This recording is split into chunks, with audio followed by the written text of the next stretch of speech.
Hello दोस्तों, कैसे हो आप सब लोग। मैं राजवीर और मैं Himlata. My wife Hemlata. So ये वीडियो नानी जी के से रिलेट करके हम एक वीडियो बनाते हैं, क्योंकि नानी जी मेरे बहुत क्लोज थी और बहुत मतलब उनसे बहुत लाड दुलार बहुत प्यार मिला मुझे नानी जी से। कुछ किस्से नानी जी से रिलेटेड, क्यों मेरी लाइफ में वो एक इम्पॉर्टेंट पर्सन है और उन्होंने मेरी लाइफ में क्या किया, और उनकी वजह से ही कहीं ना कहीं एक ये मान लो कि मैं यहाँ पर हूँ, उनकी हिम्मत की वजह से या उनके स्टेप्स की वजह से। तो वो चीज़ें मैं आज आप लोगों से शेयर करने वाला हूँ, और मैंने बहुत सारी चीज़ें हेमलता से वो शेयर की नानी जी के बारे में। और इवन थोड़े टाइम में ही हेमलता खुद इतना जुड़ गई नानी जी से कि मतलब मैंने देखा है, हेमलता को भी देखा है कि थोड़े टाइम में ही, और बहुत ज़्यादा मिली नहीं है हेमलता, बट एक बार ही नानी जी के पास गई थी मिलने के लिए।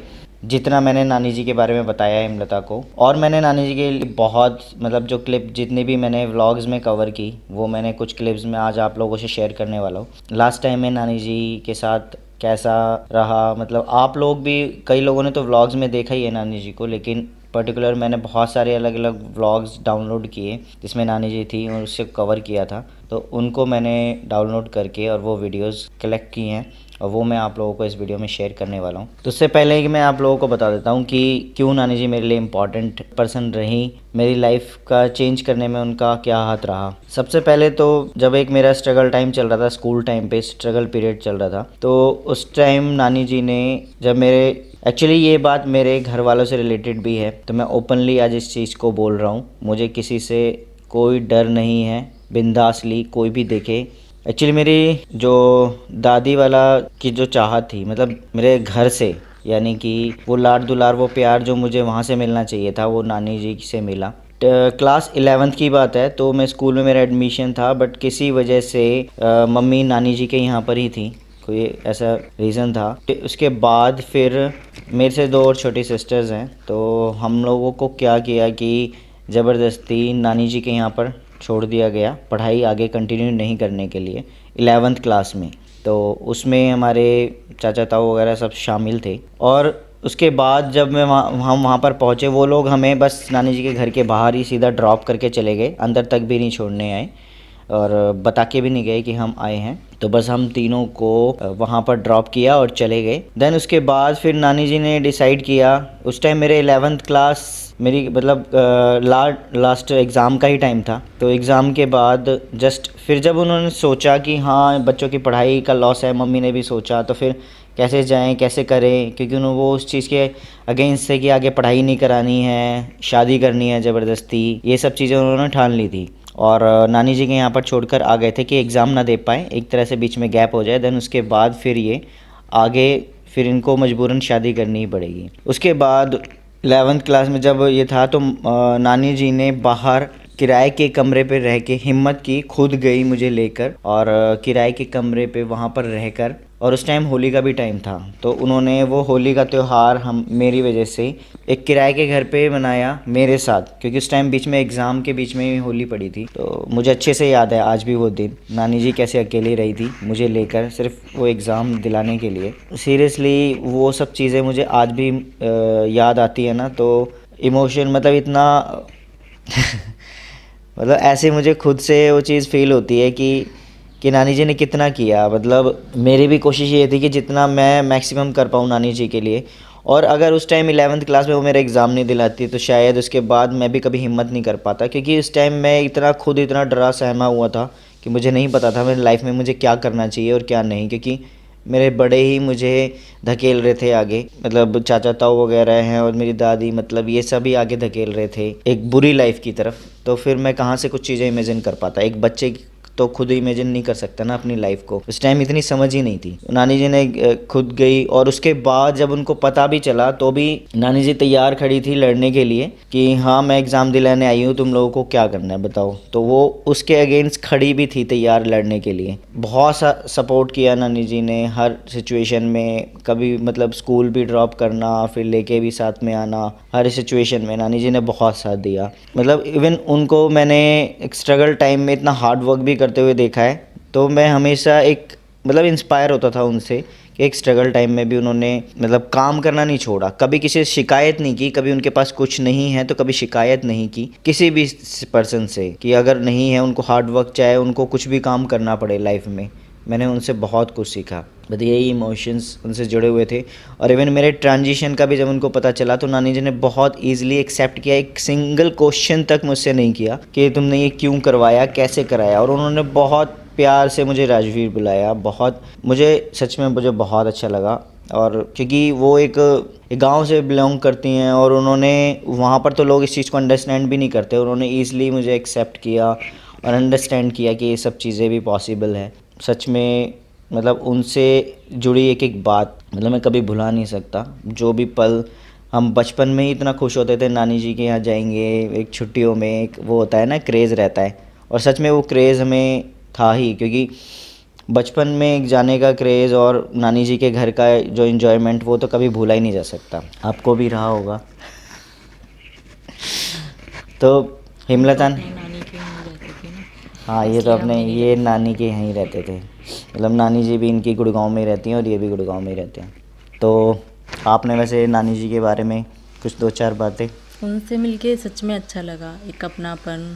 मतलब आपने तो खैर उनको बचपन से देखा, लेकिन मैं कुछ टाइम में ही मुझे खुद अभी भी फील होता है कि हाँ मतलब वो हमारे साथ नहीं है। क्योंकि जिस तरह से उन्होंने आशीर्वाद दिया, उनके घर गए, उन्होंने बुलाया, मेरे से नहीं बोला जाएगा। बस बस मतलब लास्ट मुझे अच्छे से याद है, मई का टाइम था जब उनको पैरालाइज का अटैक आया था। वो 3 मई है और 3 मई को ही मैं जब यहाँ से मतलब निकला, वो गुड़गांव ही आई हुई थी, और जैसे ही मैं लेके गया तो हमें अंदाज़ा भी नहीं हुआ कि उनको पैरालाइज अटैक आया है, बीपी की वजह से प्रॉब्लम हुई है। उस टाइम सीरियसली कोविड का इतना बुरा टाइम था, मुझे ये था कि एनी हाउ मुझे बचाना। और उस टाइम इतनी गंदी सिचुएशन थी ना हॉस्पिटल्स में, ये 2021 की बात है कि मतलब जगह भी नहीं थी हॉस्पिटल्स में, बेड ही खाली नहीं थे, चाहे वो किसी छोटे हॉस्पिटल में चले जाओ, आप बड़े में चले जाओ, कहीं पर भी जगह खाली ही नहीं थी बिल्कुल भी। और मैं रात भर 2 से 3 रात तो पूरी रात गाड़ी में ही लेके उनको ट्रैवल ही किया है, लेके इधर उधर भटके हैं कि भाई कहीं तो हॉस्पिटल मिल जाए कहीं। और इवन ऑक्सीजन भी नहीं थी, तो ऑक्सीजन के लिए भी कितने भटके हैं रात भर। जैसे लोग जैसे सरदार जी वगैरह ये लंगर वगैरह लगाते थे, तो इन्होंने ऑक्सीजन के कैंप वैम्प ओपन किए हुए थे, तो उस कैंप में नानी जी को कहीं ऑक्सीजन मिली। एक बार तो उनकी ऑक्सीजन 40 तक चली गई थी। मैं बहुत स्पीड में भागा, बहुत स्पीड में गाड़ी चला के, और फिर उनको लेके गया, ऑक्सीजन कैंस खरीदे। मतलब उस टाइम सिचुएशन में इमेजिन भी नहीं कर सकता कि वो लास्ट ईयर मेरा कैसे बीता है नानी जी के लिए। और उस टाइम मैं सच में हिम्मत टूटती हुई नज़र आई थी, बट मैं ये सोच रहा था कि ना बहुत मेरा ये ड्रीम था कि मैं नानी जी मेरी शादी देखे और आशीर्वाद दे हेमलता को। और उसके बाद नानी जी ठीक हुई, वो थोड़ा बहुत इम्प्रूवमेंट हुआ उनमें, वो चलने लगी। इंगेजमेंट में भी वो आई, इंगेजमेंट में भी उन्होंने आशीर्वाद दिया हमें। उसके बाद शादी भी अटेंड की और आशीर्वाद दिया, तो बहुत खुश हुआ। और इवन उस टाइम तो नानी जी ने ये बात बोली थी, मुझे आज भी याद है, जब हम स्टेज से उतरे थे, कि मैं तो बहू के पास ही बैठूंगी अपने मुझे आज भी याद है। सच में नानी जी ने बहुत खुश थी हमारी शादी से, और सच में हम मतलब बहुत मिस कर रहे हैं नानी जी को। नानी जी आप मतलब जहाँ भी हो आप अच्छे रहो, खुश रहो। सच में वो बहुत अमेजिंग पर्सन रही है मेरी लाइफ में, उनको भुलाना मेरे लिए इजी नहीं है। कहीं पे भी कुछ भी अगर मेरे लिए पॉसिबल होगा तो नानी जी के नाम से ज़रूर कहीं ना कहीं कुछ करूँगा उनके लिए, ताकि मुझे भी खुशी हो और नानी जी को भी जहाँ पर भी वो देखे कि हाँ हम तरक्की करें। और मुझे पता है नानी जी कहीं पे भी हैं तो वो तरक्की देख के वो खुश होंगी। और इस बार जो नानी जी की तबीयत ख़राब हुई तो उनको अचानक से ये दूसरा तीसरा अटैक आया था पैरालाइज़ का, तो उनकी फुल बॉडी पैरालाइज़ हो गई थी, वो बिल्कुल भी मूवमेंट नहीं कर पा रही थी, और डॉक्टर्स ने भी उनको मना कर दिया था। उस टाइम मेरा कंपटीशन भी था 23 को, जब मुझे 19 को पता चला कि नानी जी की तबीयत ख़राब है, तो मैं अपनी तैयारी भी प्रैक्टिस भी नहीं कर पा रहा था ठीक से। मुझे बस हर वक्त उनका ये ख्याल था कि अब उनकी जान ना निकल जाए। वो मतलब कैसे, क्योंकि वो एक मूवमेंट नहीं कर पा रही, कुछ बोल नहीं पा रही, कुछ खा नहीं पा रही, कुछ पी नहीं पा रही, तो उन पे क्या बीतरी होगी। मतलब अगर कोई हमारा मुंह बांध दे, कोई हाथ पैर हमारे स्टक कर दे बिल्कुल, हम कुछ मूवमेंट ना कर पाएँ, हमें कहाँ पे कब हमें पानी की प्यास लगी है, कब हम क्या बोलना चाह रहे हैं, एक जिंदा लाश की तरह से पड़े हैं एक बेड पे, उस चीज़ को हम सोच भी नहीं सकते कि कैसे उन पर क्या बीत रही होगी। बट हर पल इसी चीज़ का मुझे ख्याल आ रहा था और मैं प्रैक्टिस में ज़्यादा कर पाया, लेकिन मन मार के प्रैक्टिस करनी थी क्योंकि ये 23rd को मेरे लिए भी ये बड़ा दिन था, क्योंकि मुझे और बड़ी बड़ी स्टेज पे जाके परफॉर्मेंस देनी है। तो ये शुरुआत मुझे यहीं से करनी थी, ये भी एक बहुत बड़ी स्टेज थी मेरे लिए और मुझे नहीं पता था कि 23rd को ही ये होना था और मुझे हेमलता ने भी नहीं बताया था। हेमलता को भी बीच में पता चला कि रितु का कॉल आया कि ऐसे ऐसे नानी जी एक्सपायर, क्योंकि वो बार बार कॉल कर रही थी, मुझे लगा उसको आना है, उसने मुझे बोला था कि मैं आऊँगी शो में, बीच में तुम लोग पहले पहुँचो। फिर उसका कॉल आया, फिर मुझे भी नहीं पता था कि नानी जी एक्सपायर हो गई हैं और बताया भी नहीं मुझे हेमलता ने, ताकि मैं परफॉर्मेंस मतलब दे पाऊँ। क्योंकि मम्मी का कॉल आ गया था, मम्मी ने भी बोल दिया था कि मतलब मुझे ना बताए, उनको पता है कि मैं कब से मैं मेहनत कर रहा हूँ इसके पीछे, इस शो के लिए मैं कब से तैयारी कर रहा हूँ और मुझे नहीं पता था मैं वो आर्ट कर रहा हूँ, वो पेंटिंग मैं बना रहा हूँ कि तू आज़ाद हो जा अपने ख्यालों से, अपनी चीज़ों से। पर मुझे नहीं पता था कि मेरी नानी माँ ही आज़ाद हो गई है ज़िंदगी से, उस लाइफ से, जिस लाइफ में वो स्टक थी, कुछ मूवमेंट नहीं कर पा रही थी। और हेमलता बार बार सर दर्द मतलब कह रही थी मुझे सर दर्द हो रहा है। मुझे ये था कि ये अच्छे से एंजॉय तो करती है हर इवेंट को, क्यों नहीं एंजॉय कर रही है अभी इस इवेंट को, क्यों बोल रही है मुझे सर दर्द हो रहा है, चलते हैं। तो लास्ट मोमेंट जल्दी से इसने जाके, तो वहाँ पे एक दो मतलब ट्रांसमैन है जो जानती हैं, मतलब अच्छे फ्रेंडली हैं हमारे, तो उससे इसे शेयर किया कि मेरा परफॉर्मेंस जल्दी करा दे और इसने रिक्वेस्ट की, तो वहाँ पे उन्होंने मेरा परफॉर्मेंस वो जल्दी करा भी दिया। और सबको पता था, बस मुझे ही नहीं पता था। उस टाइम हम पहुँचे तो हम लास्ट बार नानी को देख भी नहीं पाए। फिर जब वहाँ पे पहुँचे तो रात को तकरीबन ज़्यादा ही टाइम हो गया था। कितना टाइम हो गया था? 9:30-10 बजे तक पहुँचे थे। हाँ, तो हम इतने लेट हमें हो चुके थे क्योंकि सबका इंतज़ार कर रहे थे ना, सब अलग अलग जगह से आ रहे थे। तो फिर पापा जी गए थे, हेमलता, मैं और रितु, रेनू, गोपाल, तो हम सारे गए थे गाड़ी करके। तो वहाँ पर पहुँचे और फिर अंतिम दर्शन के लिए वो तो हम नहीं कर पाए थे। फिर रात को ये टाइम था तो गोपाल ने ज़िद की, गोपाल ने और मेरी भी जाने की इच्छा थी कि हमें वहाँ पे हम शमशान जाएंगे नानी जी को देखने के लिए, एक बार उनकी चिता के पास ही वहीं पर ही जाके एक बार वैसे ही दर्शन कर लेंगे, वैसे ही दिखाएंगे, शायद सुकून मिल जाए। तो गए हैं रात को, उन्होंने मना कर रहे थे कि रात को मत जाओ, रात को जाना अच्छा नहीं होता है, रात को मत जाओ, बट गए फिर भी। तो वहाँ पर पहुँचे, मतलब उस टाइम भी वहाँ पे लकड़ियाँ जल रही थी, मतलब अपने आप को शांत मन से वहाँ पे खड़े बस नानी जी के बारे में ही सोच रहा था। फिर कुछ एक दो लकड़ियाँ और वहाँ पर हमने रख दी थी और मैं अब आप लोगों से कुछ क्लिप शेयर करना चाहता हूँ नानी जी की, जो कुछ मैंने व्लॉग्स में नानी जी की कवर की थी। तो होप आप लोग भी नानी जी के लिए दुआ करेंगे कि उनको अच्छा आने वाला जीवन अच्छा मिले। तो चलिए ये आपको वीडियो दिखाते हैं। और मम्मी आई है अभी मामा के घर पे, तो मामा के घर पे आप लोगों को मिलवाता हूँ, नानी से मिलवाता हूँ। तो चलो फिर मिलवाते हैं जी। नमस्ते। कैसे हो? ठीक हो? हाँ, राखी बंध रही है। कैसे हो नानी? ठीक है तबीयत ठीक है? ये अब आई नानी जी की बारी।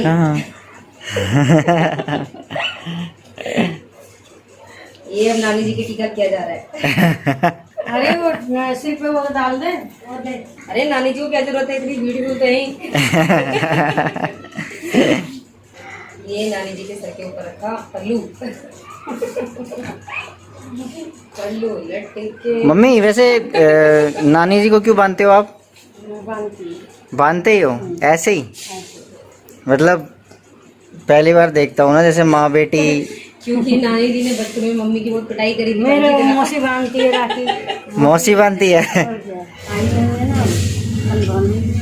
तो इसलिए बांधते हो आप ऐसी? अच्छा, इसलिए जब भी आपने लास्ट टाइम भी बांधी थी? बांधते हैं। नाना को भी, नानी को भी, सबको बांधते हैं। जैन मंदिर बेटा हम हुए? ठीक है, हम मंदिर घूम के आ रहे हैं। ठीक है, बहू को दिखा रहे हैं? ठीक है, बहू को दिखा के ला रहे हैं।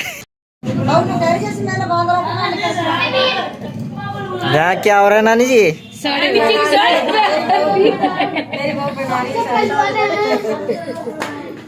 अच्छा, ये रिवाज होता है कि नहीं बहू के हाथ से साड़ी पहनते हैं? अब मैं साड़ी ना बांधूंगी। अब बेटा मेरे सिंदूर की साड़ी ना तुम पहन ले और गीता दे दीजिए बेबी। अब तो तुम खूब साड़ी बांध रही है। अरे बाबू बांध रहे थे। अब बांध के लगी थी साड़ी।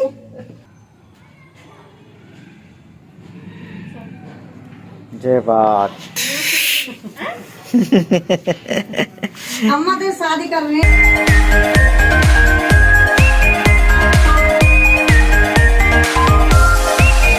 नानी बाय, जा रहे हैं। हाँ आप अच्छी तरह रहना, हम तो अच्छी तरह रहेंगे। अपना ध्यान रखना। हंस के तो दिखा दो।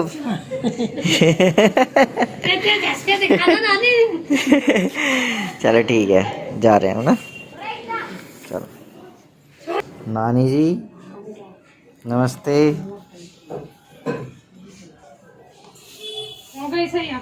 कैसे हो? अरे बेटा बस कर रहे टाइम पास। चलो आपका टाइम पास कराने ही ले जाते हैं, अभी बाहर घुमा के लेके आते हैं। हाँ चोर।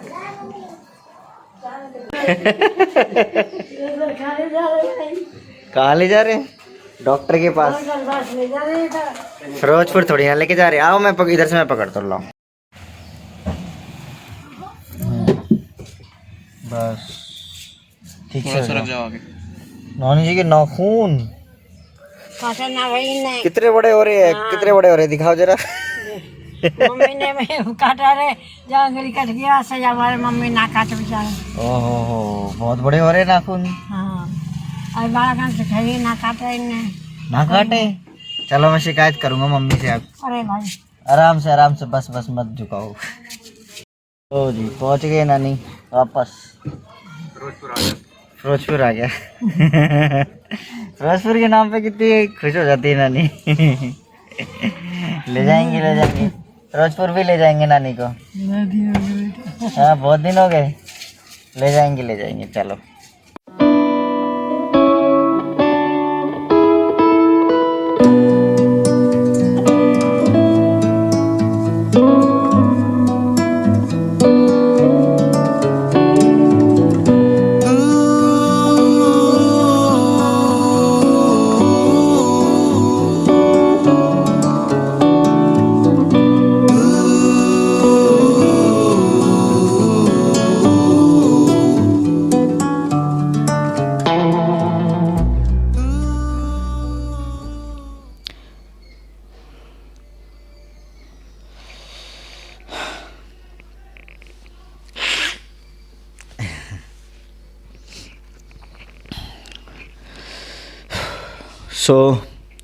दोस्तों कैसी लगी आप लोगों को ये क्लिप्स?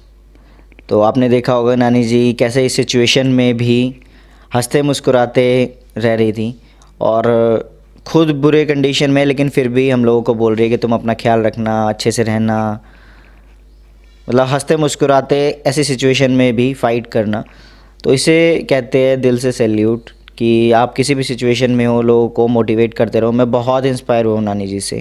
उन्होंने कभी भी किसी, चाहे काम कोई छोटा हो कोई बड़ा हो, कभी किसी चीज़ के लिए मना नहीं किया। उन्होंने हर वो काम किया अपने बच्चों के लिए जो वो कर सकती थी। मतलब उस चीज़ को मैं बयान नहीं कर सकता ये 2 लफ्ज़ों में या वीडियोस में, जो हार्ड वर्क उन्होंने डेडिकेशन अपने बच्चों के लिए दिया है। तो ठीक है गाइज़, इसी के साथ हम इस वीडियो को एंड करते हैं। आप कुछ बोलना चाहोगे नानी जी के लिए?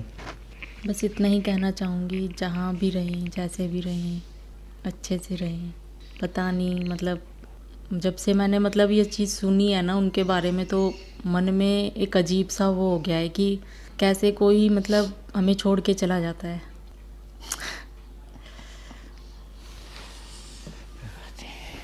इवन मेरा बहुत बड़ा ड्रीम था ये जो मैंने स्टूडियो अपना लिया हुआ है, तो मैं नानी जी को अपने स्टूडियो भी दिखाना चाहता था, क्योंकि इससे पहले तो नानी जी को टाइम ही नहीं मिला। वो कभी आई यहाँ पे और मैं भी जॉब में था, तो इतना टाइम ही नहीं होता था। तो यहाँ पर आई तो मेरा बहुत मन था मैं स्टूडियो दिखाऊं नानी जी को।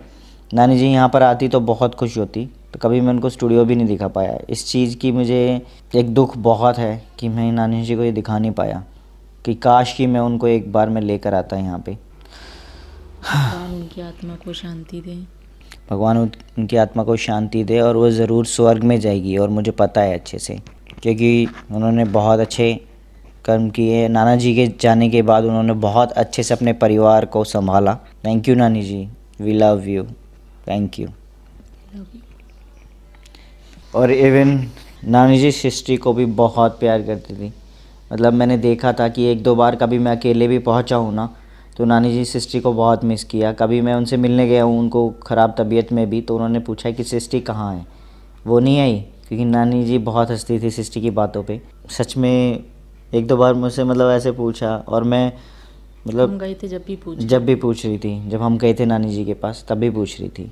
बट उस टाइम हम गुवाहाटी से ही सीधा चले गए थे नानी जी के पास, तो इसलिए हम सिस्टरी को नहीं ले पाए। पहली बार शादी के बाद नई बहू जैसे विज़िट करती है, घर पर आती है नानी जी के यहाँ पे, और नानी जी को मतलब साड़ी वाड़ी पहनाना तो वो हेमलता की वो बहू करती है। और मुझे सच में दिल से मुझे बहुत सुकून है इस चीज़ का कि मतलब हेमलता को नानी जी ने आशीर्वाद दिया, और शादी में नानी जी आई और शादी अटेंड की, नानी जी ने आशीर्वाद दिया। बस मुझे इस चीज़ की बहुत खुशी है, बस सच में दिल से। बस यही है, थोड़ा टाइम और उनके साथ बिता पाते। हाँ, थोड़ा टाइम और बिता पाते, मतलब इतना जल्दी नहीं था कि उनकी एज भी इतनी ज़्यादा थी, बस वो पैरालाइज़ की वजह से उनको जल्दी ले गया वो टाइम। चलो कोई नहीं, अब जो भी उनको ज़िंदगी मिले, भगवान से दुआ करूँगा कि उनको इस ज़िंदगी से और भी बेहतर ज़िंदगी मिले, बस। Okay, bye bye guys, bye guys. Thank you, आपने ये वीडियो को पूरा देखा, दिल से शुक्रिया।